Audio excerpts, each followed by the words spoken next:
Assalamualaikum warahmatullahi wabarakatuh. Perkenalkan, nama saya Firasa Fitri dengan NPM 20120111038. Di sini saya akan menjelaskan materi hukum pidana mulai dari pertemuan pertama hingga pertemuan ketujuh sebagai nilai ujian tengah semester atau UTS hukum pidana.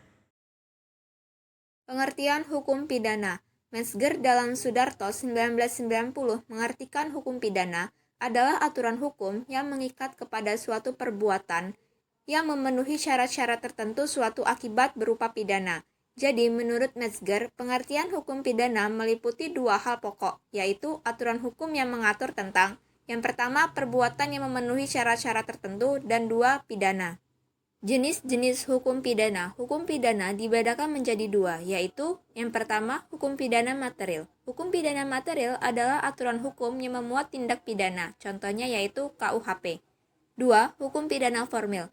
Hukum pidana formil adalah hukum pidana yang mengatur kewenangan negara melalui aparat penegak hukum melaksanakan haknya untuk menjatuhkan pidana, contohnya KUHP. Selain itu, hukum pidana dibedakan menjadi 1. Hukum pidana umum, 2. Hukum pidana khusus. Selain pembedaan di atas, dikenal pula pembedaan sebagai berikut. 1. Hukum pidana yang dikodifikasi atau KUHP dan KUHPT. Dan hukum pidana yang tidak dikodifikasi yang tersebar di luar KUHP. 2. Hukum pidana tertulis dan hukum pidana tidak tertulis atau hukum hadat. 3. Hukum pidana nasional dan hukum pidana internasional. Fungsi hukum pidana. Fungsi hukum pidana dapat dibedakan menjadi 1.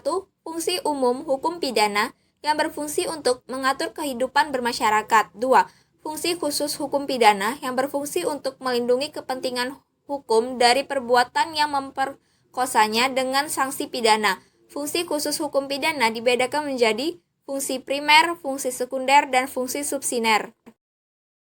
Teori tentang pemidanaan. 1. Teori absolut atau teori pembalasan. Menurut teori ini, pidana dijatuhkan semata-mata karena orang telah melakukan kejahatan atau tindak pidana. 2. Teori relatif atau tujuan. Pidana ini mempunyai tujuan-tujuan tertentu, tidak semata-mata untuk pembalasan. 3. Teori gabungan. Merupakan gabungan antara teori absolut dan teori relatif. 4. Teori integrasi yang bertujuan untuk pemidanaan berdasarkan alasan-alasan baik bersifat sosiologis, ideologis, maupun yuridis. Aliran-aliran dalam ilmu hukum pidana. 1. Aliran klasik. Aliran klasik adalah aliran dalam hukum pidana yang memandang bahwa penjatuhan sanksi pidana semata-mata dijatuhkan sebagai akibat dari dilakukannya suatu perbuatan oleh pelaku kejahatan. 2. Aliran modern. Aliran modern adalah aliran dalam hukum pidana yang memandang bahwa penjatuhan sanksi pidana semata-mata dijatuhkan dengan memperhatikan faktor-faktor yang menyebabkan pelaku. 3. Aliran neoklasik. Aliran neoklasik adalah aliran dalam hukum pidana yang memandang bahwa penjatuhan sanksi pidana tidak semata-mata sebagai akibat dari dilakukannya suatu perbuatan oleh pelaku kejahatan, tetapi juga dengan memperhatikan kondisi atau faktor-faktor yang menyebabkan pelaku melakukan kejahatan. 4. Aliran perlindungan masyarakat. Asas berlakunya hukum pidana. A. Asas berlakunya undang-undang pidana menurut waktu. Dalam hukum pidana dikenal asas yang dirumuskan dalam bahasa Latin yakni nullum delictum nulla poena sem brevia leg poenelli. Artinya secara harafiah adalah tiada suatu perbuatan dapat dipidana kecuali telah ditentukan terlebih dulu dalam undang-undang. Asas ini dikenal dengan nama asas legalitas. Dalam KUHP, asas legalitas dirumuskan dalam pasal 1 ayat 1 KUHP sebagai berikut. Tiada suatu perbuatan dapat dipidana kecuali atas kekuatan aturan pidana dalam perundang-undangan yang telah ada sebelum perbuatan itu dilakukan.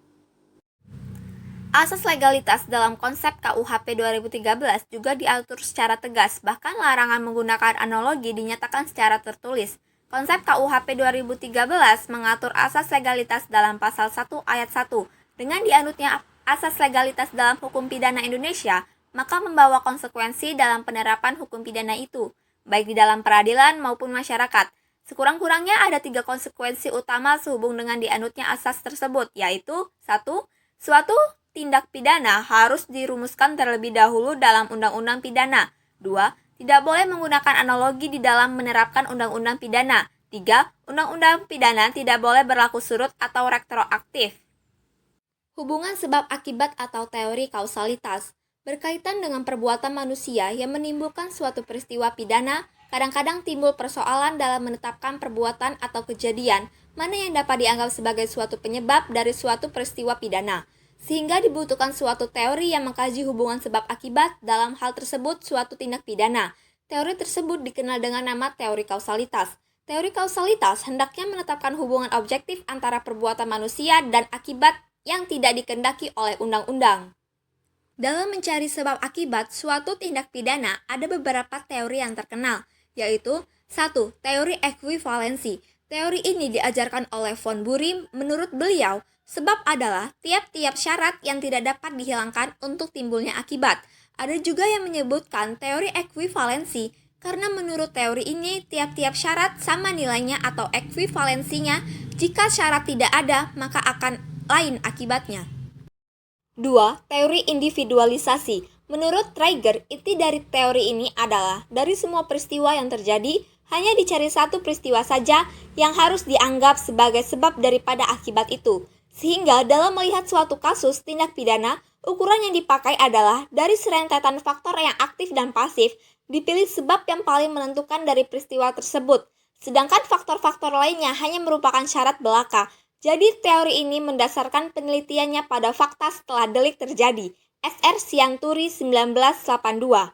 Pendukung lainnya adalah Braimeier. Menurutnya sebab adalah syarat yang paling kuat. Sudarto 1990.